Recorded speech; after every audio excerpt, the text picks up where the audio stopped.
Hello friends, welcome to mock test. तो हम लोग आज जो है चैप्टर 2 पढ़ेंगे। ठीक है, चैप्टर 2 संघवाद। और ये चैप्टर बहुत ज़्यादा इंपॉर्टेंट इसलिए हो जाता है, और ये पॉलिटी का है। ठीक है, पॉलिटी चैप्टर क्लास 10 का चैप्टर 2। ये चैप्टर इसलिए इंपॉर्टेंट हो जाता है, ये बीपीएससी जो है बीपीएससी 3.0 में। ठीक है, इसमें से 2 सवाल जो है आए हुए थे। अब ये हम दिखाते हैं 2 सवाल कौन कौन से थे। और जो है पिछली बार भी इससे जो है बहुत मात्रा में जो क्वेश्चन आया हुआ था। जब आपको पता नहीं रहेगा कि क्वेश्चन कहाँ से आ रहा है, तब आप सोचिएगा को जो है क्वेश्चन जो है बहुत ज़्यादा हार्ड आ गया है, लेकिन ऐसा नहीं है। ये ये पहला जो है क्वेश्चन संघीय सूची के अंतर्गत शामिल है। ठीक है, संघीय सूची जो अंतर्गत शामिल है कौन कौन सा है, तो ये हो जाएगा संचार, हो जाएगा रक्षा, हो जाएगा। दोनों जो है संघीय सूची के अंतर्गत है, कृषि नहीं होगा। ठीक है, यहाँ पर आप देखेंगे। ठीक है, अब यहाँ पर देखते हैं संघ सूची राज्य सूची जो है यहाँ पर बताया गया है। यहाँ देखिए संघ सूची के बारे में बताया गया, राज्य सूची और संवर्ती सूची के बारे में बताया गया। और संघ सूची में क्या क्या आता है यहाँ देखिए, बैंकिंग, संचार। यहाँ देखिए संघ सूची में संचार आ गया। ठीक है, संचार भी आता है और रक्षा भी आता है। ठीक है, और राज्य सूची में जो है पुलिस, व्यापार, वाणिज्य और कृषि। यहाँ देख रहे कृषि जो है, कृषि जो है राज्य सूची का विषय है, यहाँ पर जो है नहीं दिया हुआ था। इस तरह से आपको जो है ये जो चैप्टर इसी चैप्टर से आता है। संघवाद का अर्थ होता है, साधारण शब्दों में कहे तो संघवाद जो है संगठित रहते का विचार है। ठीक है, संघ का मतलब क्या होता है, संगठन, और वाद मतलब क्या होता है, विचार होता है। ठीक है, साधारण शब्दों में कहे तो संघवाद क्या है, संगठित रहने का विचार है। ठीक है, संगठित मतलब एक जगह रहने का विचार है। अब देखिए संघवाद, संघवाद एक संस्थागत प्रणाली है जिसमें जो 2 स्तर की राजनीतिक व्यवस्था को शामिल किया जाता है। ठीक है, 2 व्यवस्था के राजनीतिक, जैसे हम लोग के यहाँ जो है एक केंद्र में बनता है। ठीक है, एक केंद्र में कानून बनता है, उसके नीचे जो सरकार जो है राज्य सरकार, वो अपना अपना क्या कर सकती है, कानून बना सकती है। अब यहाँ पर समझिए कि संघवाद में जो है, ठीक है, संघवाद में एक संस्थागत पर जिसमें जो 2 स्तर, ठीक है, ये बात आपको समझ में आ रहा होगा। 2 स्तर का जो है राजनीतिक व्यवस्था शामिल किया जाता है, एक केंद्रीय स्तर का। ठीक है, केंद्र के नीचे जो है दूसरा प्रांतीय हो जाए राज्य स्तर का। ठीक है, जैसे हम लोग का यहाँ जो है, जैसे मान लें बिहार सरकार है, बिहार सरकार भी कानून बनाती है। ठीक है, और उसके बाद जो है केंद्र में तो बनता ही बनता है। ठीक है, केंद्र में बनता ही है, और बिहार सरकार भी क्या कर सकती है, कानून बना सकती है। तो ये दूसरा क्या हो जाएगा, प्रांतीय अपना अपना राज्य में जो है राज्य स्तर पर जो सरकार बना लेते हैं, और जिसमें एक जो है ज़्यादा शक्ति किसके पास रहता है, ये केंद्र के पास रहता है। ठीक है, ज़्यादा पावर, उसको आगे देखेंगे हम लोग। अब यहाँ देखिए संघीय शासन व्यवस्था, संघीय शासन व्यवस्था में सत्ता का वितरण जो है 2 या 2 से अधिक जो है स्तर पर किया जाता है। संघीय व्यवस्था में सर्वोच्च स्तर जो है केंद्र, मतलब सबसे जो ऊंचा स्तर है किसका है, वो केंद्र सरकार का। उसके बाद जो विभिन्न छोटे छोटे इकाइयों के मध्य जो है बटी होती है। और यहाँ देखिए संघवाद राज्य का एक ऐसी प्रणाली है जिसमें जो शक्ति का विभाजन केंद्रीय सत्ता व विभिन्न घटक इकाइयों के बीच होता है। मतलब संघवाद सरकार किसे कहते हैं, एक ऐसी प्रणाली है जिसमें शक्ति का जो विभाजन है केंद्रीय सत्ता व अ, विभिन्न घटक इकाइयों के बीच होता है। ये सही बात है। आमतौर पर जो एक सरकार पूरे देश के लिए होती है, आमतौर पर जो एक सरकार जो पूरे देश के लिए होता है, जिसमें जो विभिन्न राष्ट्र महत्व के विषय में होते हैं। फिर राज्य प्रांत के स्तर और सरकारें होती है जो शासन के दिनों दिन जो है कामकाज को देखती है। ठीक है, उसके बाद जो प्रांतों में जो है राज्य में होता है, और राज्य के बाद क्या होता है, गांव लेवल पे भी होता है सरकार, वो भी आगे आगे देखेंगे हम लोग। पंचायत स्तर पे भी होता है वो भी। सत्ता की इन दोनों स्तरों को जो सरकार अपने जो अपने स्तर पर स्वतंत्र होकर अपना काम करती है, स्वतंत्र होकर काम करती है। ठीक है, जैसे केंद्र वाला जो अपना काम करते रहता है मतलब स्वतंत्र होकर, फिर राज्य वाला जो अपने स्वतंत्र, लेकिन जो है ये राज्य स्तर वाला जो उसके पास कुछ सीमित रहता है। ठीक है, अगर केंद्र बोल देगा तो वो उसको मतलब सीधा समझिए इसके पास ज़्यादा पावर होता है, इसके पास उतना ज़्यादा पावर नहीं रह सकता है। अब ऐसा कानून ला दे राज्य, ठीक है, कि आज से जो है क्या बोलते हैं प्रधानमंत्री हम ये चीफ मिनिस्टर जो हमेशा जो है नीतीश कुमार ही रहेंगे, तो ऐसा नहीं होगा। ठीक है, तो ऐसा नहीं कर सकता राज्य, पावर रहता है लेकिन उतना भी पावर इसके पास नहीं रहता है। संघीय शासन व्यवस्था की प्रमुख व्यवस्था क्या क्या व्यवस्था है, प्रमुख व्यवस्था है। संघीय व्यवस्था में सत्ता केंद्रीय सरकार और अन्य सरकार में बटी होती है। ठीक है, अब स्टेटमेंट में पूछ दिया जाए कि बताइए कि संघीय शासन व्यवस्था में क्या क्या क्या बोलते हैं विशेषता है, तो पहला क्या हो जाएगा, पहला आप देख सकते हैं यहाँ पर लिखा हुआ है कि संघीय व्यवस्था में जो है सत्ता केंद्रीय सरकार और अन्य सरकारों में बटी होती है। मतलब अन्य सरकार में क्या होती है, बटी होती है। केंद्र सरकार राष्ट्रीय महत्व के विचारों पर जो है कानून बनाती है, और राज्य सरकार जो है राज्य के संबंधित विषय पर, हम बोले देखिए केंद्र सरकार जो है राष्ट्रीय महत्व पर जो विषय पर कानून बनाएगी। ठीक है, केंद्र सरकार जो है राष्ट्रीय महत्व पर जो है कानून बनाएगी, लेकिन राज्य सरकार जो है बस राज्य से संबंधित विषय पर ही बना सकती है, ठीक है। और बिहार सरकार है तो पूरा इंडिया में इंडिया के लिए कानून नहीं बना सकती है। ना ही बिहार सरकार जो है बगल का जो है मध्य प्रदेश के लिए कानून बना सकती है। बिहार सरकार जो है बस क्या कर सकते हैं, उस संबंधित विषय पर जो है उसी राज्य के लिए कानून बनाएगी। दोनों स्तर के लिए सरकार अपने अपने स्तर पर स्वतंत्र होकर अपना काम करती है। दोनों जो है स्तर पर अपने के लिए स्वतंत्र होकर काम करती है। संघीय व्यवस्था में 2 या 2 से अधिक स्तरों का सरकारें होती हैं। संघीय व्यवस्था में क्या होता है, 2 या 2 से अधिक स्तर का सरकार होती है। जैसे इंडिया में है 2 या 2 से अधिक स्तर का सरकार है, ठीक है। अब आगे देखेंगे, अलग-अलग स्तरों की सरकार जो है एक ही नागरिक समूह पर शासन होता है। अब देखें, सरकार के अधिकार क्षेत्र जो है संविधान में स्पष्ट रूप से वर्णित है। सरकार का जो है अधिकार क्षेत्र जो है संविधान में जो है स्पष्ट रूप से क्या है, वर्णित है कि किस पर कौन बनाएगा कानून, जिसको हम लोग बांटे हुए हैं राज्य सूची, समवर्ती सूची और संघ सूची में बांटे हुए। आगे देखेंगे वो भी और बता भी दिए हैं शुरुआत में।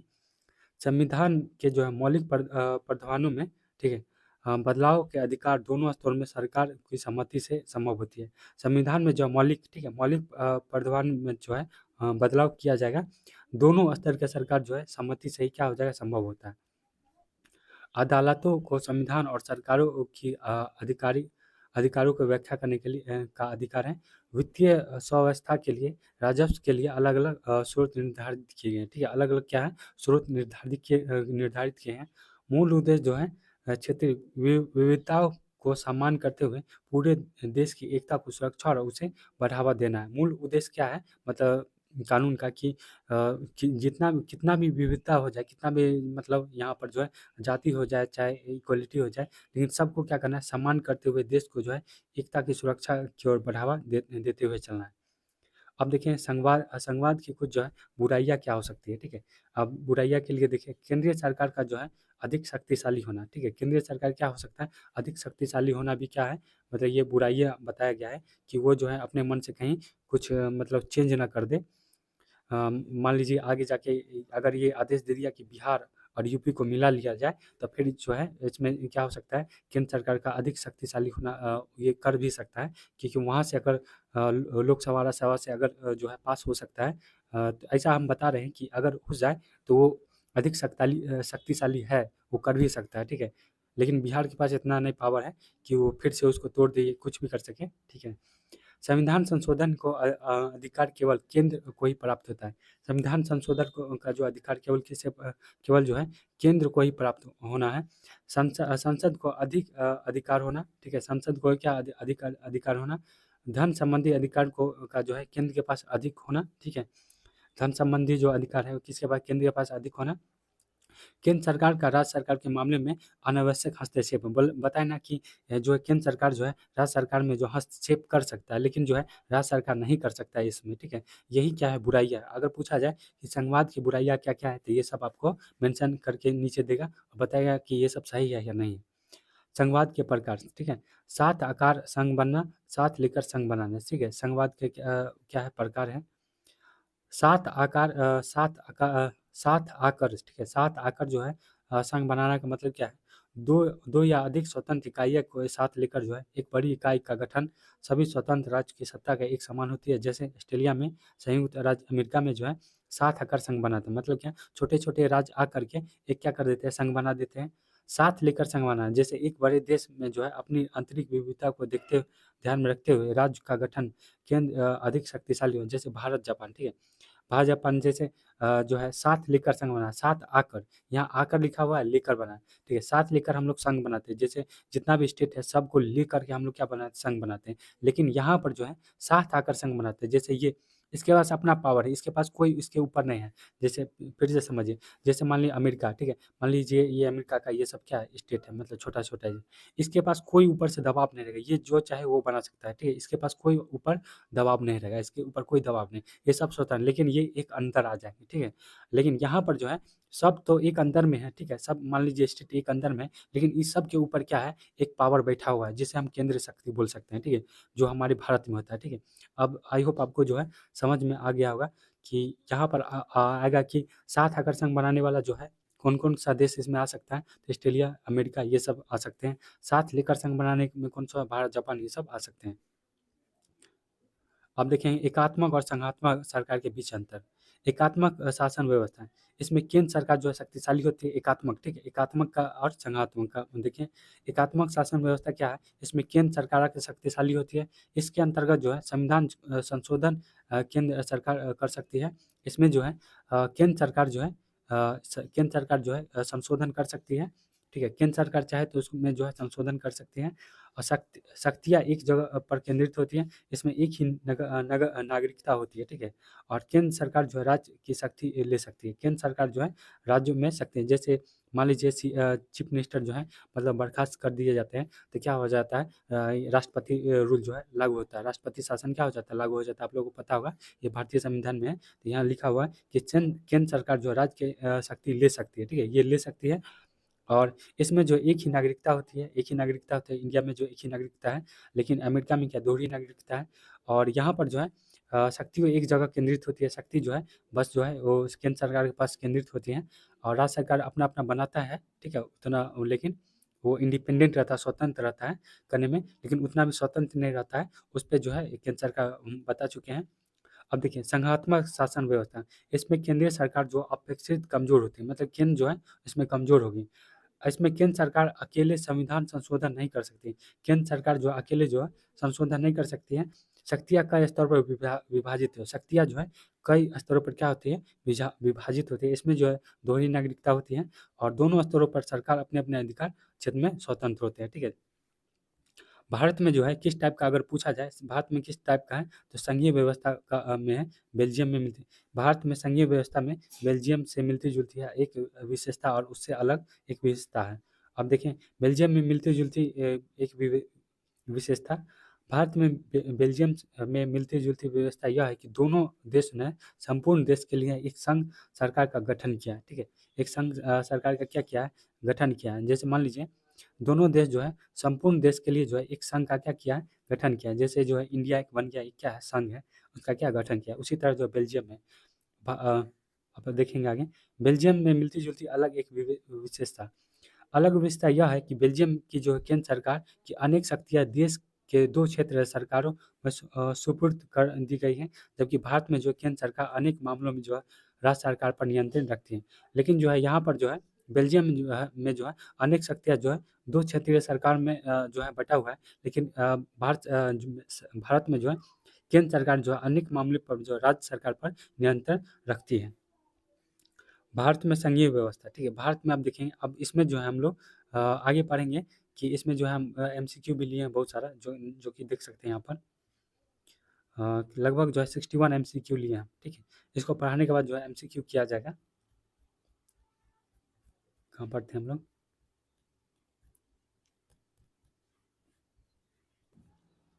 अब यहाँ लिखा हुआ है कि भारत में संघीय व्यवस्था, ठीक है। भारत में जो संघीय व्यवस्था एक बहुत ही दुखद और रक्त रहित विभाजन के बाद जो है भारत तो आज़ाद हो गया, ठीक है। आज़ादी के कुछ समय बाद जो है अनेक स्वतंत्र रजवाड़े जो है भारत के लिए विलय हुए। इसमें संघ शब्द नहीं आया था, ठीक है। भारतीय संघ की गठन जो है संघीय शासन व्यवस्था पर सिद्धांत पर हुआ। अब यहाँ देखिए संविधान ने मौलिक रूप से दो, इससे नहीं आएगा, ठीक है, दो स्तरीय शासन व्यवस्था का प्रावधान किया, ठीक है। संविधान में मौलिक रूप से जो है दो स्तरीय शासन व्यवस्था का जो है प्रावधान किया गया था। इसमें संघ सरकार जो है केंद्र सरकार और राज्य सरकार। केंद्र सरकार जो पूरे भारतीय संघ को प्रतिनिधित्व करता था। बाद में जो पंचायत और नगर पालिका के रूप में संघीय शासन का एक तीसरा स्तर भी जोड़ा गया, ठीक है। हम बताए थे ना कि तीसरा स्तर भी जो है मतलब जो है फिर उसके बाद गांव वाला इलाका में आ जाता है, पंचायत नगर पालिका जो है संघीय शासन में तीसरा स्तर जोड़ा जाता है। पहला तो हो गया वो केंद्र, दूसरा होगा राज्य, राज्य के बाद तीसरा स्तर क्या हो जाएगा, नगर पालिका पंचायत जो होता है वो हो जाता है। भारतीय जो है संविधान में केंद्र और राज्य के बीच जो है शक्तियों का बंटवारा देखेंगे, ठीक है। इसमें जो तीन जो केंद्र और राज्य के सरकार के बीच जो है विधायी अधिकारी को तीन हिस्से बटे हुए हैं, संघ सूची, राज सूची, संवर्ती सूची, जो आप लोग जो है बहुत बार पढ़े भी होंगे। अब देखिए संघ सूची क्या होता है, ठीक है। वैसे हम बता देते हैं, है तो उससे मालूम होगा आपको। संघ सूची पर जो है प्रतिरक्षा विधेयक, ठीक है, जो जो इसमें लिखा है वो एकदम इम्पोर्टेंट है, ठीक है। एनसीईआरटी में जो लिख देता है वही जो है एग्जाम में बन के आता है, इसे इसके अलावा कुछ नहीं लिखेगा। संघ सूची में प्रतिरक्षा, ठीक है, संघ सूची में कौन आएगा, प्रतिरक्षा। संघ सूची में जो है कौन बनाता है, तो केंद्र सरकार बनाता है, ठीक है, केंद्र सरकार। प्रतिरक्षा, विदेशी मामले, बैंकिंग, संचार, यही संचार आया हुआ था। मुद्रा जैसी जो है राष्ट्रीय महत्व को जो विषय है। पूरे देश के लिए जो है इन मामलों पर एक तरह का जो है नीतियाँ बनेगा, ठीक है। मान लीजिए संचार व्यवस्था, ठीक है, इसके लिए पूरा एक तरह का नीति बनेगा, ठीक है। बैंकिंग है, ठीक है, बैंकिंग का है।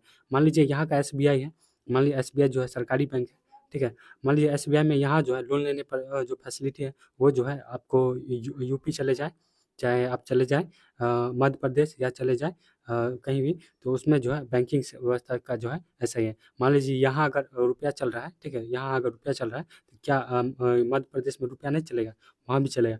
जो करेंसी यहाँ चल रहा है, पूरा जो करेंसी व्यवस्था जो है बैंकिंग वाला जो है संघ सूची के द्वारा जो वो प्रभावित होता है। मान लीजिए नोट बदला था, तो ठीक है, तो नोट क्या बस बिहार में ही बदला था? पूरे जगह बदला था, बस बिहार ये इंडिया के अंदर में। इसलिए बोला जाए तो बैंकिंग सेक्टर जो है संघ सूची में डाला गया है।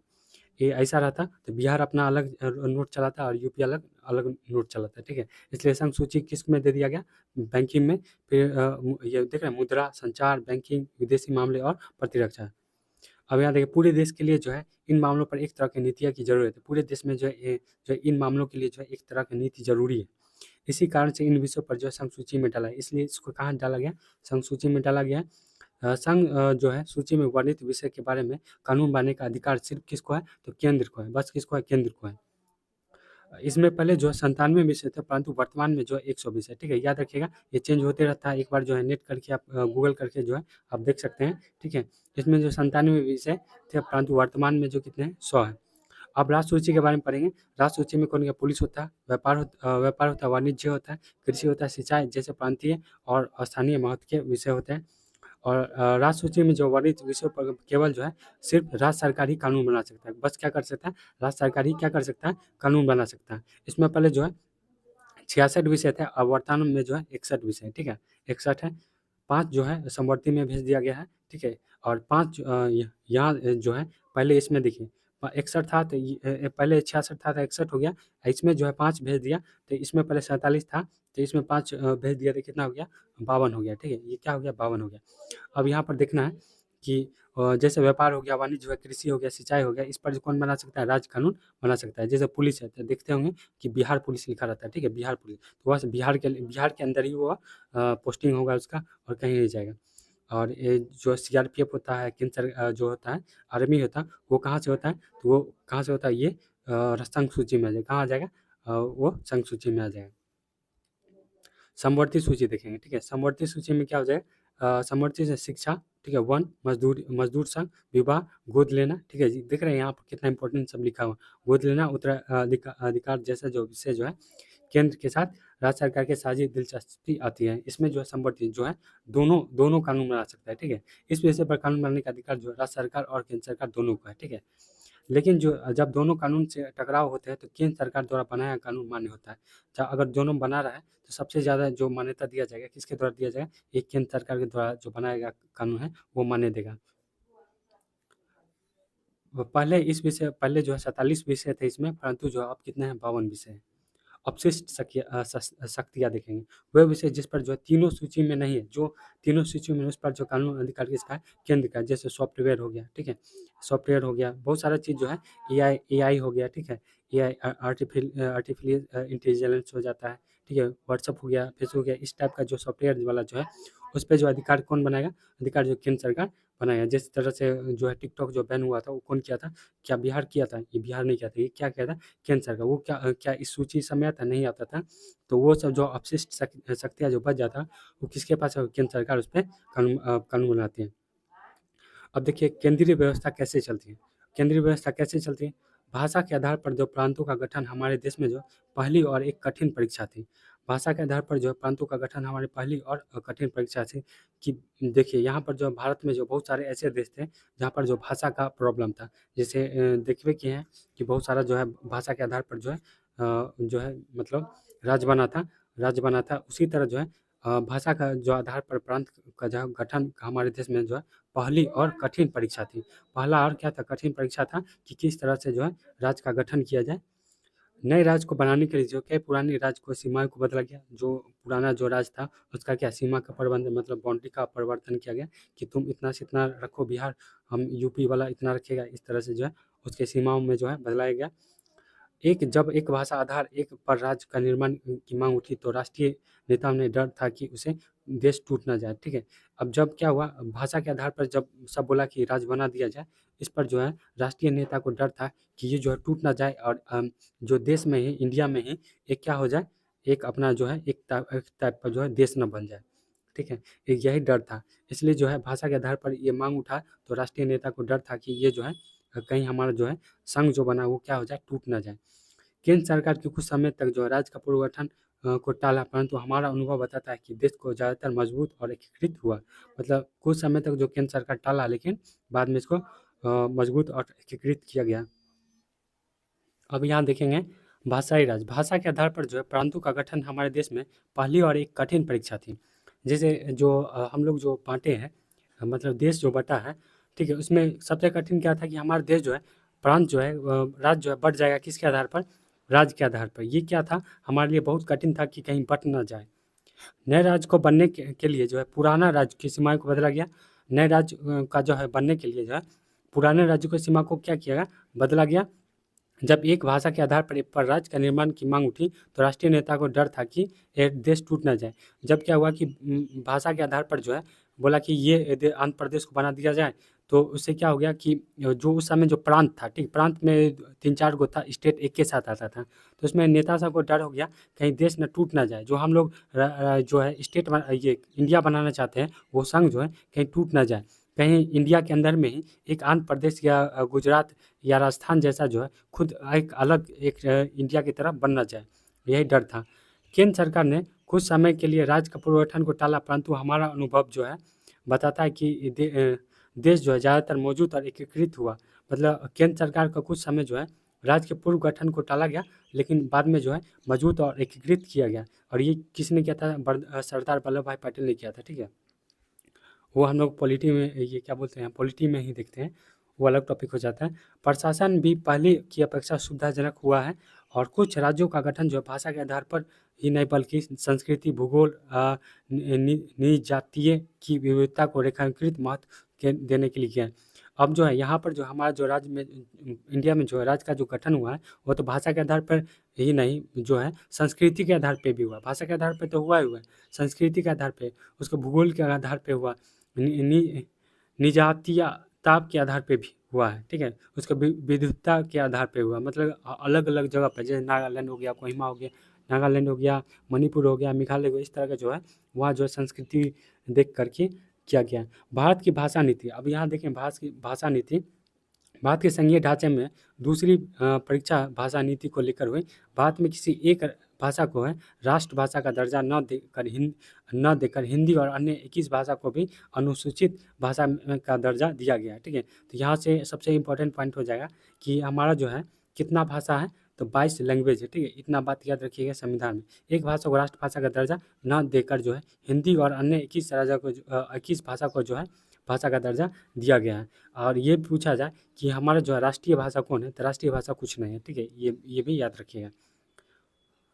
अंग्रेजी को राजकीय भाषा के रूप में मान्यता दी गई, विशेषकर और गैर हिंदी भाषा को प्रदेश में देखते हैं। सभी राज्य का जो मुख्य भाषा के देखिए 22 भाषा में जो है ये अंग्रेजी नहीं है, ये भी बात याद रखें। सभी राज्य के मुख्य भाषा का विशेष ख्याल रखा गया, सभी राज्य को लिए जो है भाषा का जो है विशेष ख्याल रखा गया। हिंदी को राजभाषा, ठीक है, राष्ट्रीय भाषा, राजभाषा माना गया है। हिंदी सिर्फ 40% जो है भारतीयों की मातृभाषा है, इसलिए अन्य भाषाओं के संरक्षण अनेक दूसरे दूसरे उपाय किए गए, ठीक है। दूसरा उपाय किया गया, मतलब और जो मातृभाषा था, और भाषा जो हिंदी जो है 40% आदमी जो है भारत में जो है इसको मानता है, और ये क्या है, राजभाषा है। हिंदी को जो है राजभाषा माना गया है। केंद्र सरकार के किसी पद के लिए उम्मीदवार इनमें से किसी भी भाषा में परीक्षा दे सकते हैं, बशर्ते उम्मीदवार इसके विकल्प के रूप में चुने। केंद्र सरकार का जो पद होता है, ठीक है, उसमें उम्मीदवार जो है भाषा की परीक्षा में जो है दे सकता है। बंगाली भी रहता है, ठीक है, उड़िया भी रहता है, तो उसमें जो है वो विकल्प चुनकर दे सकता है। केंद्र राज्य संबंध, सत्ता की साझेदारी की जो है संवैधानिक व्यवस्था वास्तविकता में कैसे रूप लेगा, यह ज़्यादातर जो है इस बात पर निर्भर करता है कि शासक दल और नेता किस तरह इस व्यवस्था को अनुसरण करते हैं। काफ़ी समय तक हमारे यहाँ जो है एक ही पार्टी का जो है केंद्र अधिकांश राज्यों में शासन रहा है। जो यहाँ पर जो काफ़ी समय तक जो है जैसे कांग्रेस पार्टी रही, इसका जो है व्यवहारिक मतलब यह हुआ कि राज्य सरकार को जो है स्वतंत्रता जो है संघीय इकाई के रूप में अपने अधिकारों का प्रयोग नहीं किया। मतलब क्या यहाँ पर जो है पार्टी को लेकर बात हो रहा है। जब केंद्र और राज्य के अलग अलग दलों की सरकारें रही तो केंद्र सरकार ने जो है राज्य को अधिकारों को अनदेखी करने की कोशिश की। उन दिनों जो है केंद्र सरकार अक्सर जो है संवैधानिक प्रावधानों दुरुपयोग करके जो है विपक्षी दलों को जो सरकार को भंग कर देती थी। मतलब ये जो है पीछे का बात हो रहा है, इससे क्वेश्चन नहीं आने वाला, ठीक है, कि पहले क्या होता था, ये सब बताया गया। यह संवाद की भावना का प्रतिकूल नाम है। 1990 के बाद जो यह स्थिति काफ़ी बदल गई और इस अवधि में देश के अनेक राज्यों में क्षेत्रीय दलों का उदय हुआ। यही दौर केंद्र और गठबंधन राज का जो है शुरुआत हुई। चूंकि किसी एक दल ने लोकसभा में स्पष्ट बहुमत नहीं मिला, इसलिए जो है प्रमुख राष्ट्रीय पार्टी को जो है क्षेत्रीय दलों समेत अनेक पार्टियों को गठबंधन बनाकर सरकार बनानी पड़ी। अब देखिए 1990 के बाद क्या हुआ, जो बहुत दिनों से जो एक ही सरकार बना रही थी उसमें जो है चेंज आया। सरकार में क्या हुआ, मतलब सब जो है नया नया पार्टी का नया नया दल का क्या हुआ, बहुमत जो है नहीं मिल पा रहा था। तो राष्ट्रीय पार्टियों का जो है क्षेत्रीय दलों समेत जो है अनेक पार्टी जो गठबंधन बनाकर जो है सरकार बनाने पड़ती थी। और जो है क्षेत्र बहुत सारा जो राज्य में भी जो है बहुत सारा जो है क्षेत्रीय दल का जो है उदय हुआ 1990 के बाद। इसी सत्ता को साझेदारी और सरकार के स्वतंत्रता का आधार करने के लिए नई संस्कृति पनपी। अब यहाँ पर जो ये इसका कहने का मतलब क्या है, ये बस ये दिखाना चाह रहा है कि गठबंधन की सरकार भी हो सकती है। उसे हम क्या बोलते हैं, उसके लिए ये एग्जाम्पल लिया गया है, ठीक है। एक बड़े फैसले पे बल मिला, एक फैसला ये सब नहीं आने वाला है, आगे देखते हैं। यहाँ देखिए हम बोले ना कि आगे जो है गठबंधन की सरकार किसे कहते हैं, इसलिए वो ऊपर में एग्जांपल दिया। गठबंधन से एक या अधिक, ये इंपॉर्टेंट है, एक या अधिक राजनीतिक दलों को जो है मिलाकर बनाई गई सरकार को क्या कहते हैं, गठबंधन की सरकार कहते हैं। अनुसूचित भाषा जो, ठीक है, 22 भाषा जिन्हें भारतीय संविधान 8वीं अनुसूची में रखा गया, ये भी पॉइंट है कि 22 भाषा है और 8वीं अनुसूची में रखा गया। अनुसूचित भाषाओं को कहते हैं, ठीक है, अनुसूचित भाषाओं को कहते हैं। 22 भाषा है, भाषाई राज्य क्यों, ठीक है, भाषा को अपनी राजभाषा, ठीक है, भाषा राज्य को अपनी राजभाषा, राज्य को अपना अधिकांश काम जो है अपनी राजभाषा में ही होता है। जैसे बंगाल का काम है, ठीक है, तो बंगाली भाषा में वहाँ जो है वहाँ जो है वहाँ का भाषा में ज़्यादातर जो है काम होता है। इसलिए जो है राज्य को जो अपनी भाषा के लिए बनाया गया है। संविधान के अनुसार जो सरकारी कामकाज की भाषा के तौर पर जो अंग्रेजी का प्रयोग 1965 के में जो है बंद हो जाना चाहिए था, पर अनेक गैर हिंदी भाषाई प्रदेशों में मांग की अंग्रेजी प्रयोग जारी रखा गया, ठीक है। 1965 में बात उठा कि जो है इसको जो है जो है इंग्लिश को जो है बंद कर दिया जाए जो सरकारी काम में होता है। लेकिन फिर उसके बाद न हिंदी और भाषाई जो है प्रदेश में जो मांग उठी कि अंग्रेजी का भी प्रयोग जारी रखना चाहिए था, ठीक है। हिंदी और इंग्लिश दोनों में रहता है, ठीक है, कोई भी ऑफिस में चले जाइए और इंग्लिश और हिंदी में लगभग सारा चीज़ आपको मिलेगा ही मिलेगा। तमिलनाडु में तो इस मांग को जो उग्र रूप से भी ले लिया गया। केंद्र सरकार ने हिंदी के साथ साथ जो है अंग्रेजी राजकीय कामों का प्रयोग जो है अनुमति देकर जो इस विवाद को सुलझाया, ठीक है। ये ज़्यादा विरोध करने लगा तमिलनाडु कि अंग्रेजी भी रहना चाहिए और हिंदी भी रहना चाहिए। तो इस पर जो है केंद्र सरकार जो है क्या किया कि हिंदी के साथ साथ जो है अंग्रेजी को भी राजकीय कामों के लिए, ठीक है, प्रयोग की अनुमति देकर जो इस विवाद को क्या किया, सुलझाया। अनेक लोगों ने जो माना था कि समाधान में जो है अंग्रेजी भाषा जो है अभिजन को लाभ पहुंचा गया। राजभाषा के रूप में हिंदी को बढ़ावा देने के लिए जो है भारत सरकार नीति बनी और इसको बढ़ावा देने का मतलब यह नहीं था कि केंद्र और उन राज्यों में भी हिंदी को थोप से जहाँ लोग जो है कोई भाषा बोलते हैं, जैसे ऐसा नहीं है कि हिंदी को जो है थोप दिया जाए ऐसे राज्य में जो भाषा के आधार पर बनाया गया था, ऐसा भी नहीं किया केंद्र ने। बस बोल दिया कि हिंदी भी रहेगा, इंग्लिश भी रहेगा और वहाँ का जो भाषा वो तो रहता ही है, ठीक है। भारतीय राजनेताओं ने इस मामले पर जो लचीला रुख अपनाया उसी पर हम श्रृंखला, ठीक है, श्रीलंका जैसी जो है श्रीलंका, ठीक है, यहाँ श्रीलंका जैसी जो स्थिति पहुँचने से बच गए। श्रीलंका में आपने देखा था कि वहाँ पर जो है भाषा के आधार पर किस तरह से जो है गृह युद्ध हो गया था, ठीक है। गृह युद्ध हम लोग देख चुके हैं, जो पॉलिटी का जो फर्स्ट चैप्टर उसमें दिखाया है, यहाँ श्रीलंका होना चाहिए जैसी जो स्थिति पहुँच जाती, लेकिन इससे हम लोग क्या हो चुके, बच गए। अगर ऐसा कर देते तो क्या हो जाता है, गृह युद्ध भी भारत में देखने को मिल जाता। भारत में एक मिनट,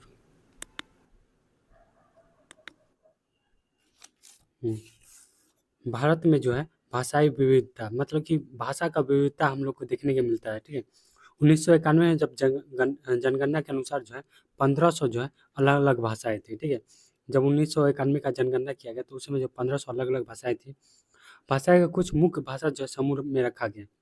जैसे 114 जो भाषा है भारत में जो है मुख्य भाषा है, लेकिन ये सब जो भाषा है भोजपुरी, मगधी, बुंदेलखंडी, छत्तीसगढ़ी, राजस्थानी, ये सब को जो है सब हिंदी के समूह में ही रखा गया था, ठीक है। जैसे कोई जो ये जो भाषा है ना, कुछ कुछ जो है हिंदी का लैंग्वेज ले लेता था, इसलिए इसको कहाँ रख दिया गया, हिंदी में ही समूह में रख दिया गया। वैसे देखें तो 22 भाषा को जो है संविधान के 8वें अनुसूची, ठीक है, 8 से जो है शेड्यूल में रखा गया है, याद रखना है। 22वें भाषा को जो 8वें अनुच्छेद में अनुसूचित भाषाओं के लिस्ट में रखा गया है। अन्य भाषाओं को जो है अनुसूची भाषा कहा जाता है। इस तरह से भाषाओं के मामले में जो है भारत दुनिया का सबसे विविध देश है, ठीक है। भारत जो है भाषाओं के मामले में भारत दुनिया का सबसे विविध देश है, ये क्वेश्चन आ सकता है, ठीक है। एक तो वर्ल्ड में सबसे बड़ा डेमोक्रेसी है ही, ठीक है। और भारत में क्या बोलते हैं, डेमोक्रेसी नहीं, ये क्या बोलते हैं, लिखित संविधान, ठीक है। लिखित सबसे बड़ा जो है लिखित संविधान भारत का ही सबसे बड़ा है दुनिया में। और इस मामले में जो भाषाओं में मामले में जो भारत जो है दुनिया का सबसे विविध देश है। अब देखेंगे भारत का विकेंद्रीकरण। भारत एक विशाल देश है जहाँ 2 स्तर वाली सरकार का काम चलाना बहुत मुश्किल काम है। भारत के कुछ राज्य जो है कुछ राज्य तो यूरोप के कई देशों से भी बड़े हैं, ठीक है। यूरोप से भी जो है कुछ देश जो है भारत के कुछ राज्य जो है बड़े हैं। जनसंख्या के मामले में जो है यूपी तो रूस से भी बड़ा है। उत्तर प्रदेश जो है किससे बड़ा है, रूस से भी बड़ा है। इस राज्य में विभिन्न क्षेत्रों में बोले जाने बोली, खान पान, संस्कृति विविधता देखने को मिलती है। कई स्थानीय मुद्दे ऐसे होते हैं जिनका जो है निपटारा स्थानीय स्तर पर किया जाता है। जैसे स्थानीय सरकार के माध्यम से सरकार तंत्र में लोगों को जो है सीधी भागीदारी सुनिश्चित होगा, इसलिए भारत की सरकार को एक तीसरी स्तर को बनाने की जरूरत महसूस की गई, ठीक है। जैसे मान लीजिए 2 ही स्तर था, ठीक है। अब देखा गया कि 2 स्तर से जो संभल नहीं रहा थे, तो ये क्या किया गया, भारत में सरकार एक तीसरी स्तर का बनाने की ज़रूरत महसूस हुई और जो है तीसरा जो है नगर पंचायत ये सब बनाया गया है। अब देखिए यहाँ पंचायती राज ये सब बनाया गया है। गाँव के स्तर पर स्थानीय शासन पर जो पंचायती राज कहलाता है, ठीक है। गाँव स्तर पर पूछा जाए कि एग्जाम में ये कौन-सा स्तर है, कहलाता है तो पंचायती राज, ठीक है, पंचायती राज गाँव के स्तर पर। 1992 में, ठीक है, भारतीय संसद ने संविधान के 73वें और 74वें संशोधन को मंजूरी प्रदान की और इसके तहत जो है निकायों में संवैधानिक दर्जा प्रदान किया गया और भारत में पंचायती राज व्यवस्था मजबूत बनाया गया, ठीक है। ये बात रखना है, किस संविधान संशोधन के द्वारा, 73वां और 74वां संशोधन के द्वारा, याद रखना है। कब, 1992 में, ठीक है, 1992 में। अब देखेंगे 1992 के जो है पंचायती राज व्यवस्था का प्रवर्तन क्या है। स्वशासी निकाय के चुनाव जो है नियमों को रूप करना संवैधानिक बाध्यता है। निर्वाचित स्वशासी निकायों के सदस्य तथा पदाधिकारियों के जो पदों का अनुसूचित जाति, अनुसूचित जनजाति, पिछड़े जातियों को लिए जो है सीटें आरक्षित हैं, ठीक है। मतलब निर्वाचित कर दिया गया है कि पंचायती राज में भी अनुसूचित जाति, अनुसूचित जनजाति, पिछड़ों के लिए जो है सीट जो है आरक्षित कर दिया गया है। कम से कम जो है 1/3 पद पर जो है महिला आरक्षित है, ठीक है। और देखते होंगे कि गाँव सब में जो ज़्यादा महिला ही क्या होती है, खड़ा होती है सीट पर जो है। हर राज्य में पंचायत और नगर पालिका चुनाव कराने के लिए जो है राज्य मुख्य, ये क्वेश्चन बहुत बार पूछा जाता है कि पंचायत और नगर पालिका जो चुनाव कराने के लिए जो कौन जिम्मेदार होता है, तो राज्य का जो राज्य चुनाव आयोग, ठीक है। इसके जगह पर क्या देता है, केंद्र चुनाव आयोग दे देता है, ठीक है। यहाँ पर याद रखना, राज्य चुनाव जो है आयोग जो है नामक स्वतंत्र संस्था का गठन किया गया। राज्य सरकार ने अपने राजस्व अधिकारियों का कुछ हिस्सा जो है इन स्थानीय स्वशासन निकायों को देना पड़ता है। अब यहाँ पर देखें ग्राम पंचायत है, ठीक है, ग्राम पंचायत है। प्रत्येक गांव के समूह में जो है एक पंचायत होती है जिसमें कई सदस्य और एक अध्यक्ष होते हैं, ठीक है। ये भी याद रखना है कि एक कई सदस्य होते हैं, एक क्या होता है, अध्यक्ष होता है, जिसे क्या कहा जाता है, प्रधान अध्यक्ष और सरपंच कहलाता है, ठीक है। पूछा जाएगा कि एग्जाम में कि ग्राम के समूह में जो पंचायत का जो एक अध्यक्ष होता है उसे क्या कहते हैं, तो उसे क्या कहते हैं, प्रधान अध्यक्ष सरपंच कहलाता है। पंचायती समिति, कई ग्राम पंचायत मिलकर जो है पंचायत समिति का गठन करती है। इसके सदस्य चुनाव जो है उस इलाके के जो है पंचायत सदस्य करते हैं। यहाँ देख सकते हैं, यहाँ पर जो है फिगर बना हुआ है। अब यहाँ देखना है पंचायत का जो प्रमुख परेशानी है, ठीक है। पंचायत का जो प्रमुख परेशानी क्या, जागरूकता का अभाव है, धन का अभाव है, अधिकारियों की मनमानी है, जन सहभागी की में कमी है। केंद्र और राज्य जो है सरकार द्वारा जो है समय पर जो है वित्तीय सहायता जो उपलब्ध नहीं करना, ठीक है? चुनाव नियमित रूप से नहीं होता है, ये क्या है? पंचायत का जो है मुख्य परेशानी है, ठीक है? अब देखें जिला परिषद, ठीक है? किसी जिले के सभी पंचायत समिति, ठीक है? को जो मिलाकर जो है जिला परिषद का गठन होता है। पूछा जाएगा जिला परिषद का गठन किस तरह होता है? तो जिले का जो सभी पंचायत समिति को जो मिलाकर जो है जिला परिषद का गठन होता है। जिला परिषद जो अधिकांश सदस्य का जो है चुनाव होता है। जिला परिषद के उस जिले के जो है लोकसभा और विधानसभा के लिए चुने गए जो है सांसद और विधायक तथा जिला स्तर के जो है संस्था के कुछ अधिकारी भी सदस्य के रूप में होते हैं। जिला परिषद का जो है प्रमुख इस परिषद का जो है राजनीतिक प्रधान होता है, ठीक है? यहाँ कट चुका है। अब यहाँ पर देख सकते हैं, अब यहाँ पर जो है चैप्टर जो है इंड होता है। अब हम लोग जो है यहाँ पर जो है ये क्या बोलते हैं, करेंगे एमसीक्यू, ठीक है? एमसीक्यू करेंगे और एमसीक्यू जो है इसी में एक अलग से भी वीडियो रहेगा।